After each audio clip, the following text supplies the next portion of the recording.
Hi, so I'm going to be showing you how to load samples into the ESX24, which is the sampler that comes with Logic.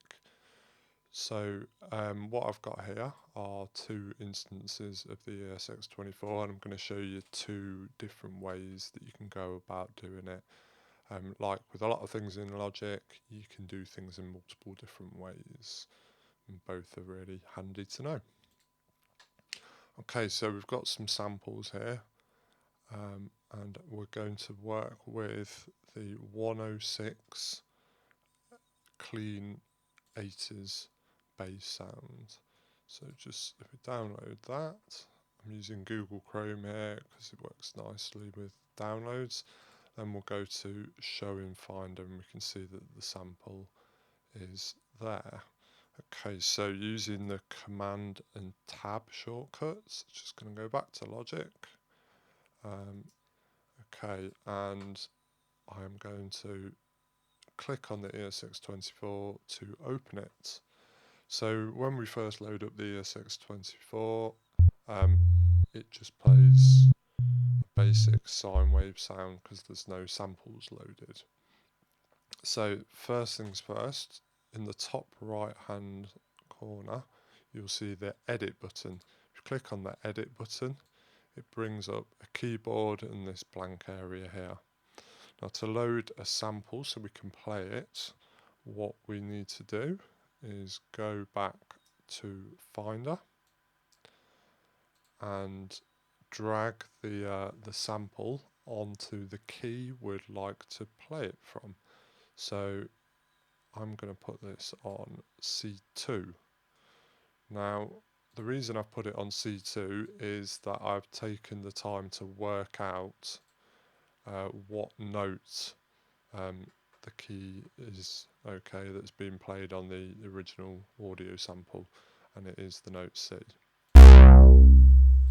I did this by just getting a Logic preset instrument and checking which note it was in tune with, in a similar way to how you might check your guitar's in tune with itself. Okay, so we can see at the moment that if I play that note C2, we're getting the bass sound, but I want to be able to play this like an instrument, which means we need to do what's called ranging adjustments. Okay, so we're going to range it to all of the keys, and we do this just by dragging out this little blue area here, and we can do it to fill every single key, which means it's going to let us play it like an instrument by pitching the sound up and down. So now I can play all the different notes. Something to note though that's really important with this particular sound, we've got a function here. We can see the samples appeared here, so it tells us the zone, the name of the sample, the key that I put it on. We can even adjust the pitch within this edit section, the volume, the pan, etc., the output, the key range. So that's showing us the lowest key that it's played on, which can be played on, which is C-2, and the highest one, which is G8 right up here. Okay, and then we've got two important things: pitch, which enables us to play at different pitches. We need to make sure that's ticked, and one shot. Now, what one shot is, if we've got that ticked, whenever we hit the keyboard, it's going to play the sample for the full duration of the actual sample itself. So this can mean that notes can overlap, which we definitely, I would suggest, don't want with a bass sound, because it will sound very muddy and messy. So let me just demonstrate. So it doesn't sound very nice. If we take it off one shot, it's just going to play for the duration that you've actually hold down the keyboard.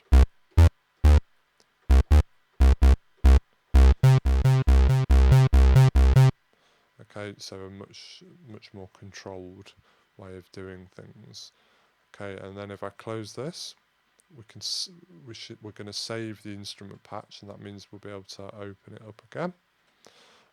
So I will just save it as my 80s 106 clean bass. I'm sorry, that's meant to say 80s. Okay, so that's one way of making the patch. Okay, and then we could rename the track. And there is another way, however, that we can do this. So what I'm going to do here, go to my downloads folder where my sample resides, and just if I drag it into this empty space, Logic knows that it's an audio file that it's working with, and it just puts it on an audio track. Then we can right click on it, or if you don't have right click enabled, we can do control click, and then we are going to go to convert and convert to new sampler track. Right, then there's a few different options for us. We're going to create zones from regions. Okay, so that's this audio region here. That's what the zones will be created from, not transient markers. We use that when we're working with drum loops. Okay, create one-shot zones, but we already know we don't want one-shots. And then we choose a name for our ESX instrument. So that's perfect, it's just named it after the sample. And then the trigger note range, right? This is the really important bit here. The lowest note we have is going to basically be the key that it's put on. So I wanted it on C2. So we'll click it on C2 there. And click OK. It will be in the right place. Just so you guys hear it, I just need to do this. That's just due to how my video is set up. But now we will have a note. He says, let's just have a look what's going on here. So yeah, just need to put it across the keys. Oh, I don't think I changed the key range properly, but we should be able to get it now.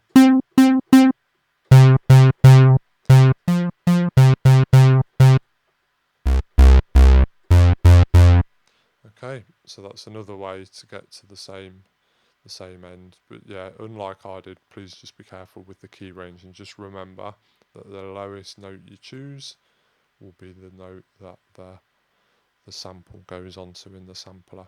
And again, you can save that.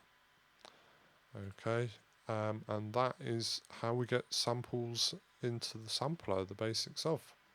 Thanks for listening, and I hope you found this useful.